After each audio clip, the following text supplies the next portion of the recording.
Coming up on Phillies Nation, sponsored by BQ Basement Systems, Pat and Corey discuss the big series victory over the Nationals this weekend. They'll also break down the aces of the rotation and what they mean to the team. Tommy Green joins us on the mound, and I've got the batter's inbox questions, all ahead on Phillies Nation.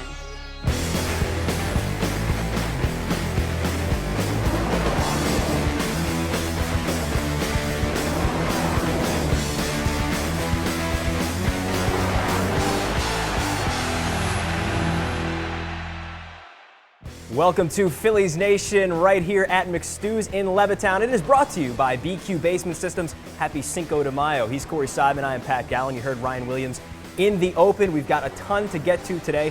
Why don't we start with a good series over the weekend against the Washington Nationals. The Phillies take 2 of 3.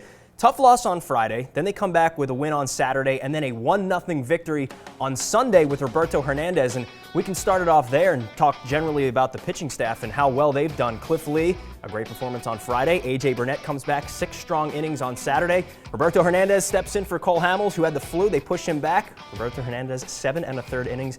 Pretty good.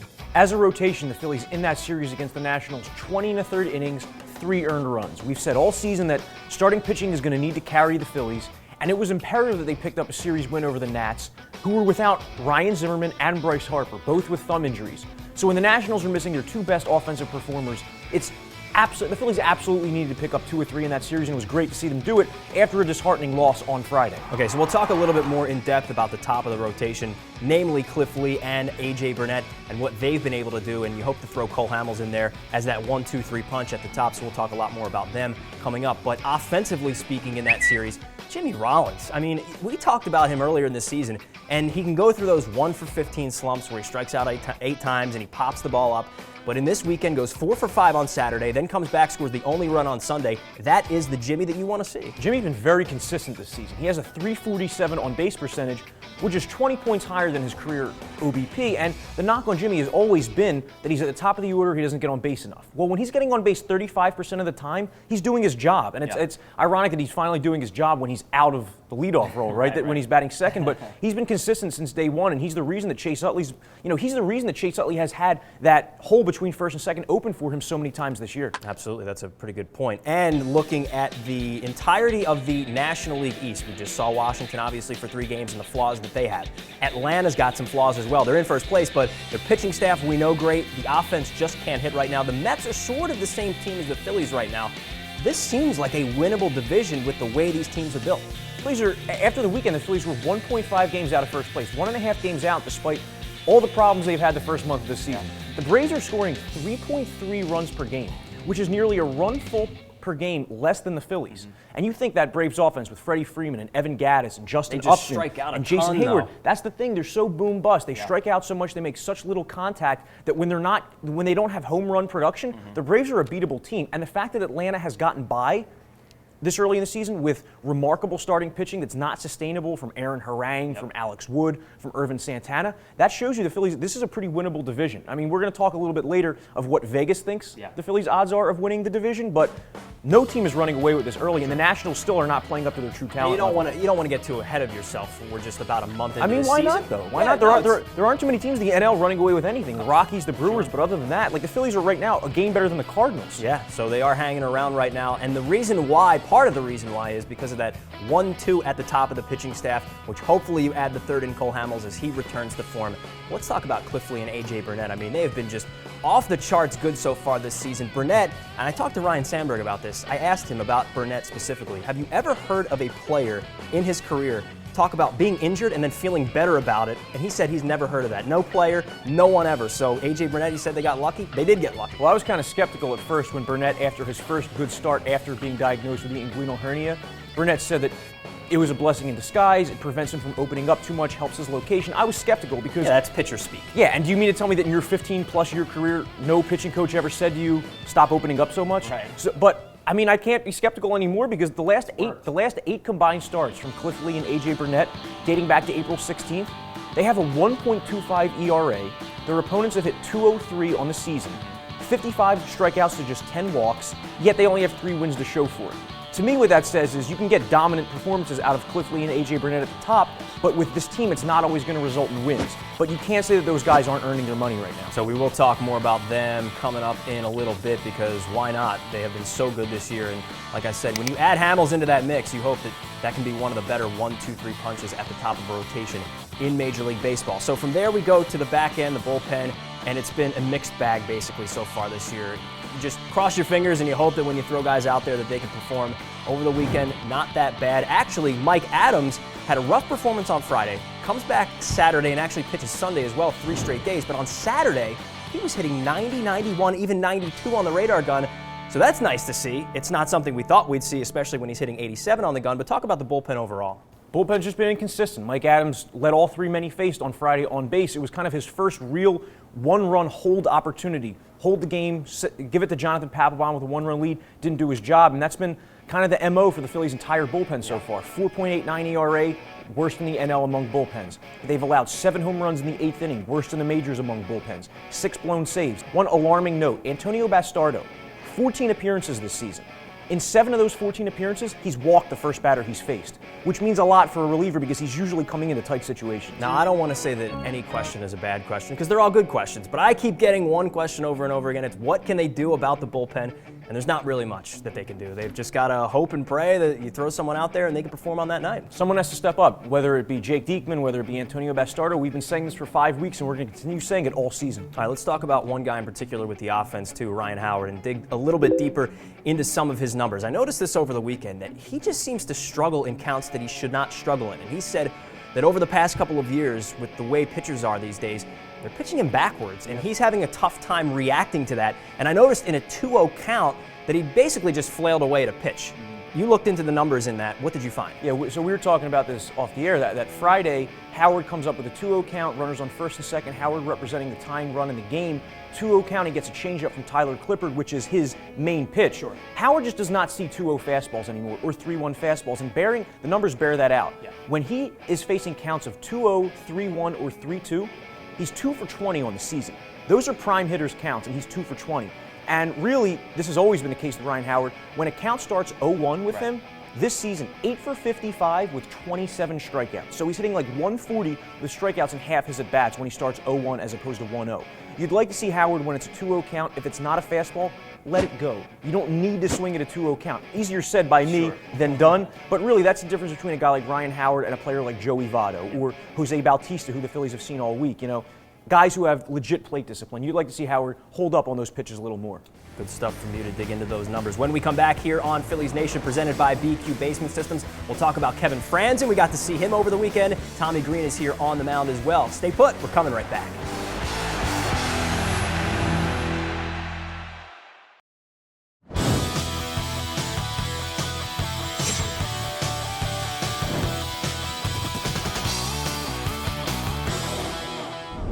Hi, I'm Tommy Green. Today we're going to talk about the pickoff move, righty and lefty a little. All right. When I pitched, the thing I thought about with my pickoff move was just being quick, my footwork being quick.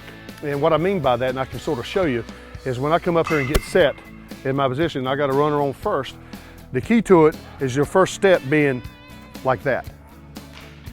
All right, and what I mean by that is not stepping over there, which takes more time. If you pick your foot up too much like that and do that, it takes more time, and the guy's gonna be safe if you're trying to pick him off. All right, that was the key to me, is having good solid footwork and being quick. So, and I can show you that again. So I'll hold the ball a little longer. Or if I do try to pick him off over there, I can vary my moves. I can do a slower one or a quick one. Never give him 2 different readings of what I can do.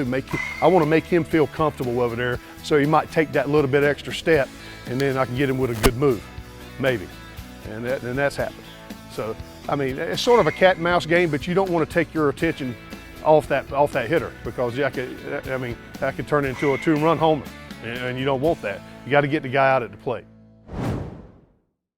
Thank you, Tommy. Welcome back to Phillies Nation. Pat and Corey with you here at McStew's. And We want to talk about a guy that was just cut by the Phillies before the season began, and that's Kevin Franzen. He returned to Philadelphia this weekend with the Washington Nationals. Has been a pretty good bench bat for them so far this season, and the Phillies are really missing out, and he thinks that they are missing out as well. And Franzen had this to say, quote, "Blindsided is a good way to describe it. I was like the ball boy on the sideline that got run over by someone. I was upset. Like I said, I knew where I stood with Sandberg and the coaching staff, but I was upset. If they thought I was roster flexibility, that's what they thought, but I didn't think that of myself. I earned my way to being on the bench, to being a vital part over there. That's what I thought. That's the feeling I have, and I'm going to go with it." Kevin Franzen, some interesting comments. He's 100% right, and he would look great on the Phillies bench right really now. would. They need some right-handed flexibility, and Kevin Franzen, since 2012, has hit .344 against left-handed pitching, which is 7th best in baseball, just a spot behind guys like Andrew McCutchen, Ryan Braun, Mike Trout. Kevin Franzen was demoted by the Phillies, designated for assignment, sent to AAA because they needed someone who could play shortstop at the beginning of the season. They knew Jimmy Rollins was going to miss a couple days with the birth of his second child. Freddie Galvis had developed MRSA. So the Phillies needed a backup shortstop, traded for Jason Nix. Right now, though, Kevin Franzen will look so much better than Jason Nix, especially considering the Phillies' issues at third base so far this season. They could easily be putting Franzen in there at third base against left-handed pitching. Kind of stinks he's no longer around. Yeah, that was a tough sell for the fan base, too, because Kevin Franzen is one of those guys that the fan base kind of connected with. He's that gritty type of a player, gets the jersey dirty, whatever it might be, but they could absolutely use a guy that can play both second, third, he can play a little bit of first, he can play corner outfield positions. He's a jack of all trades, and the Nationals made a pretty good choice in picking him up. From there, we go to by the numbers, and we started off with a stat from Elias. Troy Tulowitzki, he's pretty good. Went 3 for 4 on Friday, and through the first 12 games at Coors Field was hitting .575, 23 for 40. Since 1900, it only happened one other time, and that was the great Pete O'Brien from the Texas Rangers in 1988. He also went 23 for 40 in his first 12 home games. He's pretty good. Love the Pete O'Brien reference. Troy Tulowitzki's in the midst of a sick Rockies lineup. Nolan Arenado with the hit streak. Michael Kadire and Willen Rosario are on the bench, and they still have all this production with Tulo and Cargo and Justin Morneau. I mean, it's just been a great lineup. One by the numbers I had, Victor Martinez out in the AL Central has not struck out looking since May 11th, 2013. That is a span of 153 games and 640 plate appearances without a strikeout looking. Unbelievable. And he's hitting over .330 during that span. That is pretty wild. Not struck out looking. Wow, pretty good plate discipline. George Springer, not such good plate discipline. He became the first Astros player to deliver a walk-off RBI after striking out 4 times in that game. The last player to do that was in April of 2013. Our old friend, Brandon Moss of the Oakland A's. Brandon Moss never could get some run with the Phillies. They actually brought up John Bowker that one year instead of promoting Moss, who's been killing it with the A's the last couple of years. I have 2 Phillies-related stats here. One, Cliff Lee last Friday went 7 innings, 2 runs, did not get a win. Since 2012, Cliff Lee has made 30 quality starts where he has not won. That leads the majors. Guess who's number 2? Oh, I can only take a guess that it would be someone else on this Phillies. Cole Hamels. There you go. 27 quality starts where he has not won. So Cliff Lee and Cole Hamels lead the majors in that ominous category. The other by the numbers I have for you is that Gio Gonzalez on Sunday went 7 1/3 innings against the Phillies, gave up 1 run, and lost.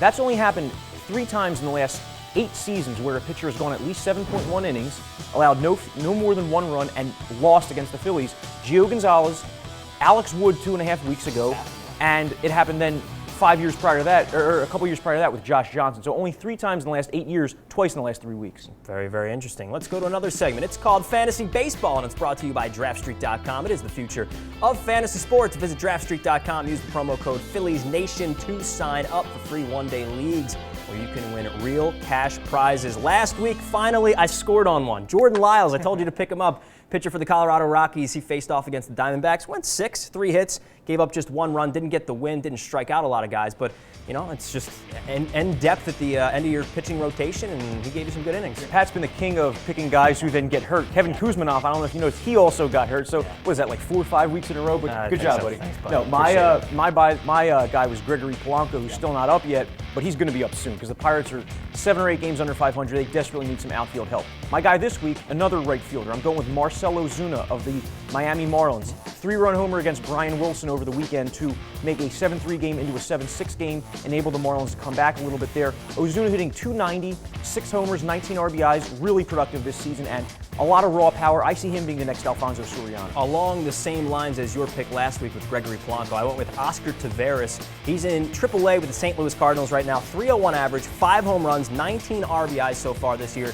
but the problem is they don't have any room for him right now to logjam in the Cardinals outfield. But I would pick him up if you have the ability to stash him on your bench. Why not? Good young player. They like you said, though, they just have so many outfielders. Peter Bourge just can't get any tick. Then you have John Jay, Matt Holliday, Alan Craig. They're not scoring any runs, Randall though. Grishik. Yeah, exactly. That's the thing. And Oscar Taveras is a super prospect. He's going to be up soon, whether it's with the Cardinals or through a trade with another team. All right, that is Fantasy Baseball, and it's presented, as always, by DraftStreet.com, the future of fantasy sports. We will return right here on Phillies Nation.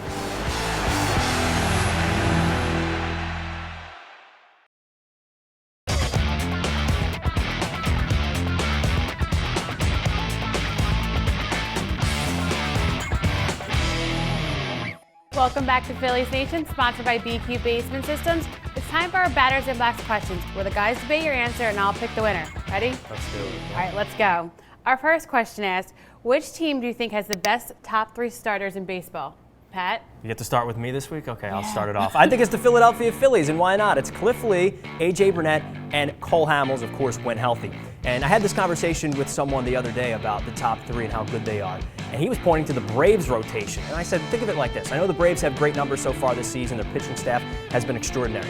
What 3 guys would you rather have if you were going into a playoff series than Cliff Lee, A.J. Burnett, and Cole Hamels around baseball? There aren't many, because they have World Series experience, they have a ton of playoff experience, and the numbers, even though Cliff's 35 and A.J. Burnett's 37 and Cole is now 30, they still have a lot left in the tank. So I think if I'm picking a top 3 out of any team in baseball, I'm going with the Philadelphia Phillies.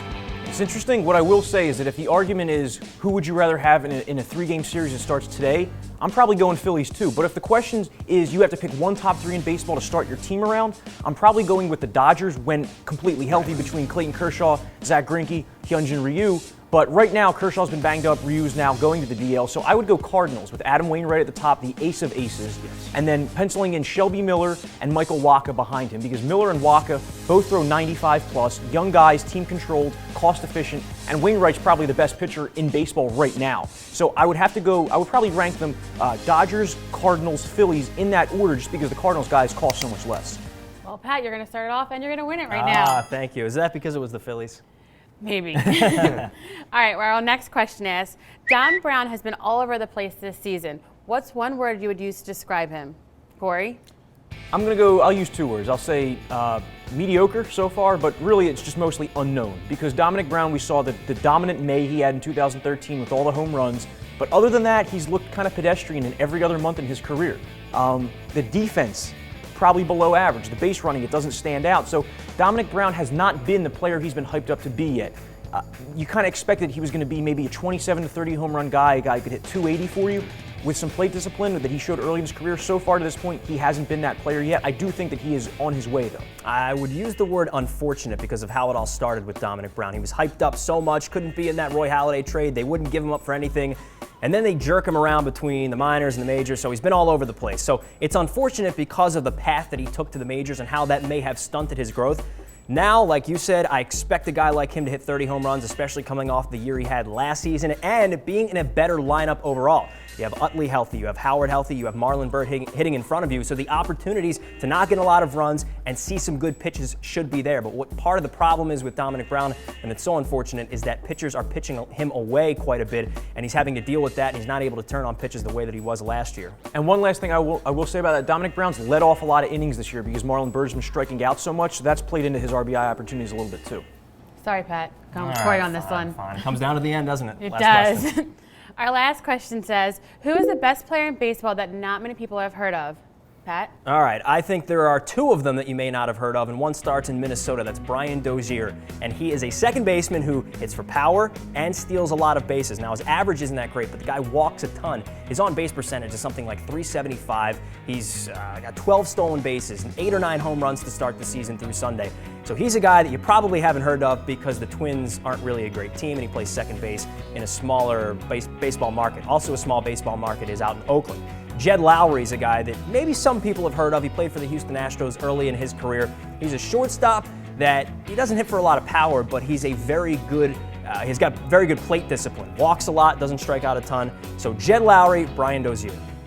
I'm going Jed Lowry's Oakland teammate, Josh Donaldson, okay? Not everybody's heard of him, and this is a guy who finished 3rd or 4th last year in AL MVP voting. Since the start of 2013, Donaldson, 47 doubles, 31 homers, over 100 RBIs, hitting .300 with a high on-base percentage and excellent defense at third base. Kind of came out of nowhere. Yeah. He was never a top prospect for Oakland, but these guys just come through the Oakland pipeline and start producing at the major league level. And he's a bona fide all-star. He's a bona fide top 3 third baseman in baseball right now with tremendous power. He's fully entrenched on my fantasy team, too. I like that. Well, that's what I'm going with Corey on this answer. I gave that one away, didn't I? He did. Well, that wraps up our Batters Inbox questions for today. If you want to hear what Pat and Corey have to say, leave them for us on our Facebook and Twitter page. Don't touch that remote. We'll be right back with more Phillies news.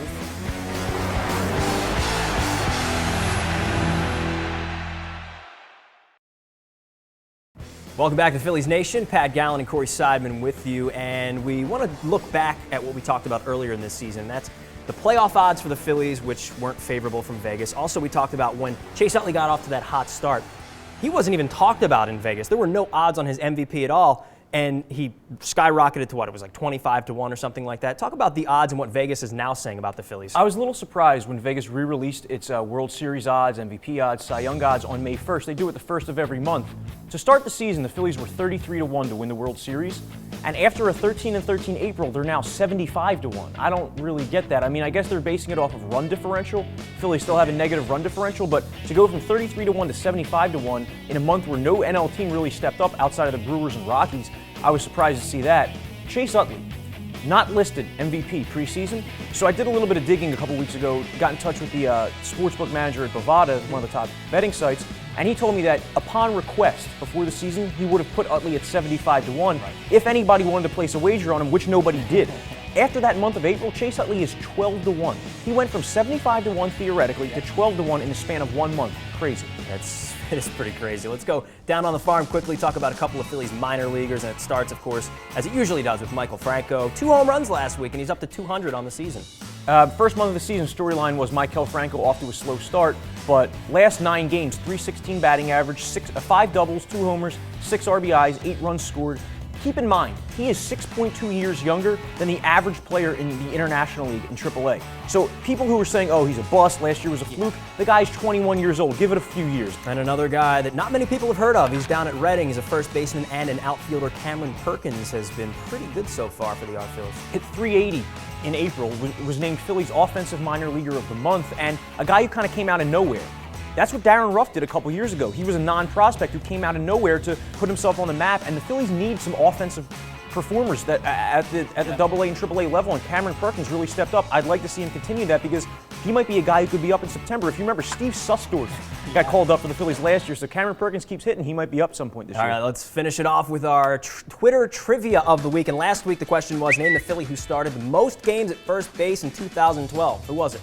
Ty Wigginton. It was Ty Wigginton, unfortunately. He was your boy for a second, too, wasn't he? I liked it. I was I wanted the Phillies to sign a jack-of-all-trades type player. They traded for Wigginton, but it just, it didn't work out. Didn't work out. This week's question is this. Who led the Philadelphia Phillies in hits during the 1990s? So from 1990 to 99, who was it that led the Phillies in hits? I don't know off the top of my head, and that's a great question because there aren't a whole lot of guys that stayed with the Phillies from 90 to 99. So that's going to get some good answers. And I came up with that question. Not bad, huh? Good question, Pat. I appreciate that. Thank you. That's it for us here on Phillies Nation. Thank yous all around to the boys behind the camera 2020. Brian Michael as well. Thank you to Ryan. Thank you to Corey. Check him out on csnphilly.com. And you can check me out on 97.5 The Fanatic as well. Thanks to BQ Basement Systems and our friends at McStew's. That's it for us. We will talk to you soon.